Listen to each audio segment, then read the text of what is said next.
Morning everybody.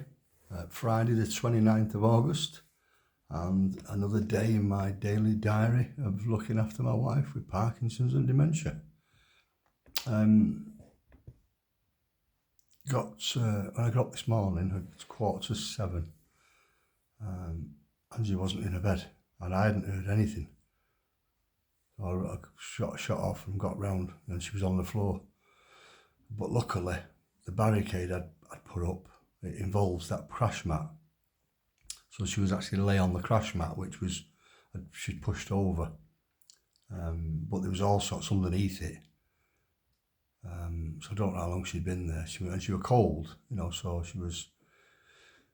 she hadn't just sort of done it, but she would lay there, on this twizzling her hair like that. And that was at 7:15 when I got up. So of course I struggled to get her. I had to get from all barricade from underneath her. So I'm going to have to get a bit not strict on this phone today about getting these handrails. I can't keep waiting for people to ring me back anymore now. I'm going to have to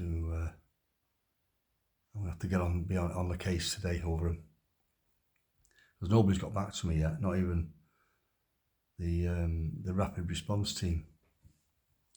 So I'm going to have to. I'm going to get onto that today. Remember, we're going getting Angie's hair done today, so I've got an hour's shot. We've got to leave here at 11 because she's booked in for 12. The carer will be coming. We've got Precious this morning. She'll be coming, getting Angie up and washed. I'll give her a breakfast and we'll get off. The weather's awful. It's just been lashing it down. I'm sat in the dining room now. I've had to put the lights on because it's dark. But last night when Angie was sat on the settee and she was just really going very tired as she does, and rolling and sundowning. And when I come in out of the shower, I got in the shower, so like just 9 o'clock-ish or thereabouts. And she was flopped to one side. Her eyes was sort of really sleepy and like that. So I said, Angie, come on, why don't you go to bed? And she just said, I'll go to bed. Yeah, so I thought, well, good. So about 9:30 by the time I'd got her in bed, got her, put a clean nightie and took her pyjamas off, clean nightie. She hadn't got all hot and sweaty, so her pyjamas didn't need changing, but I knew if I left them on, because the cotton ones, as a top and pants, so I knew if I'd have left them on, she would have got all hot during the night, or hotter than she normally does. So I still changed them anyway and put a clean cotton t-shirt nightie thing on. And I thought, oh, maybe if she goes to sleep pretty quick because she's tired, I might be able to get an early night myself. Not a cat in hell's chance. Not a cat in hell's chance. She just transferred what she normally does of an evening sat on the settee. She just did it in bed. I kept watching on my camera, rolling. At one point she was falling out of bed, so I run in. Her leg and her arm was hanging out one side. She turned over on her front. Did that twice. I had to go in and put her back in. And put my barricade up. Which isn't much of a barricade really. She's getting out of it. It's more of I thought it was more of a psychological barrier. So I think tonight I will have to get a board up or something and maybe a couple of clamps and just clamp it until I get these bloody rails. Yesterday, yeah, I dropped off at the day centre, didn't I? Talking to Olivia when I picked Angie up, and she said she's had a good day. Once she'd woke up, because she was very sleepy and tired in the morning, as she usually is now. Once she woke up, she was, she was getting involved with a bit and chatting, or getting involved with the chatting as best she can with the women she sits, and half watching and half getting involved with the singing. The singer were on. Don't know what they were singing. And she ate all her lunch. everything. Olivia fed her, fed it all, ate it all. And then in the afternoon she was all right. When I got there to pick her up, she was sat at the table with Olivia. And eyes were open, so they was having a bit of a chin wag, which was good to see. And then I got her in the car and we went home. Got her in the dining room again, sat her in a wheelchair. Oh no, sat her in the dining room chair, that's right. I said, do you want your tea yet? No, it was early, so I made us, what did I make us? Sweet potato, jacket potatoes with cheesy beans. I cut the, when they were done, I took all and just the skin off. 2 smallish ones, I had to take the skin off. And then just mashed it all up like one big mush on the plate. But I think it was a bit sort of stodgy. She didn't eat it all. I think it must have been the cheese that was mixed in with it all. It was a bit stodgy.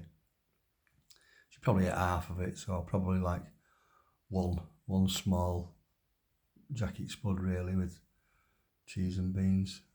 I thought I'll give her something later on, but like I said, she didn't get anything because she went to bed early. Yeah. I think I made quite a few phone calls about respite and all yesterday. There's nowhere taking any. We're at the moment we're full, or a lot of them. What they're saying now is because they're a residential home, they do take respite, but they only have like 1 or 2 rooms for respite. Some of them can find room if you want to book somebody in for like a minimum of a month. Well, I don't want to do that. I'm talking of 2 nights at the most at the start with. So, and I looked at some more on the list. I looked on them at where they was, and I thought, I just don't like the area, so I didn't even bother ringing. So all the favourites, either have stopped doing respite completely, or I've only got 1 or 2 rooms and they haven't got any space at the minute. So even that's becoming a pain in the backside. So what I'm going to do is, because next Friday we're going seeing the Macmillan nurse at the hospice next Friday, and with Steph White, the Parkinson's specialist, referred us there. So I think I've more chance of getting some help through them and me keep phoning. The problem we've got is we're right on the border between Blackpool Council and Fylde Council. We come under Blackpool at the moment, but we're only like a couple of streets away. Whereas the specialist, the Parkinson specialist, and the Macmillan hospice is actually under Fylde because it comes under Fleetwood. So all the list I've got of all the residential homes for any respite are supplied by Blackpool Council. So they don't go into Fleetwood or that side, So yeah, so we got reactions. I'll probably get some satisfaction from the Macmillan nurse next Friday. So I'm looking forward to that. I think it's 12 o'clock, I think. Yeah, because she asked what time's best, what time do you like for it in the morning, so rather than just your appointments at such a time. So even just things like that shows you that they're more aware of stuff. Yeah, so I'll do it another week. I'll try another couple of places, but I'm running out of places on that list supplied by Blackpool Council that I fancy. So other than that, I don't know what I'm going to do. It's I've got these units to use, but if you're just being restricted, the list is long enough. It's like it's 4 pages, and there's like 12 something on each page. So there's about 50 different residential homes to choose from. So, but like I said, there's only probably 20 that are any good, or in my eyes anyway, because some I checked on the is it the CQC list, you know, the Quality Care Commission or whatever it's called. And some of them, I just cross them off straight away. You know, if they're not good, then I'm not even entertaining them. So anyway, so I'll see you next Friday on the respite thing. Yeah, so today, like I said, we're going getting Angie's hair done. See granddaughter Robert over there as well. So yeah, so I'm going to get off because I can hear Angie's. She's not getting out of bed, but I can hear her. I can hear her through the walls. She's doing a lot of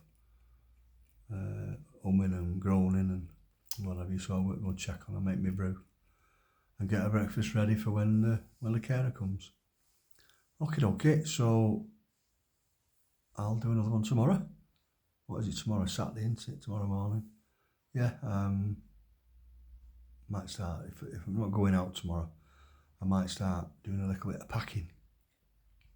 Get my boxes down at the loft, just start packing up the shed.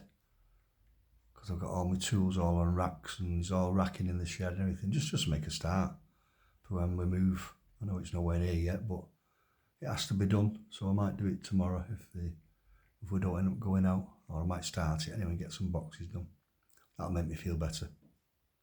Bit of a G up for me, you know, to get that. So yeah, so I'm looking forward to this move anyway. Right, okay, so I'm going to get off and I'll do another one tomorrow. So as per usual, you take care now. Bye.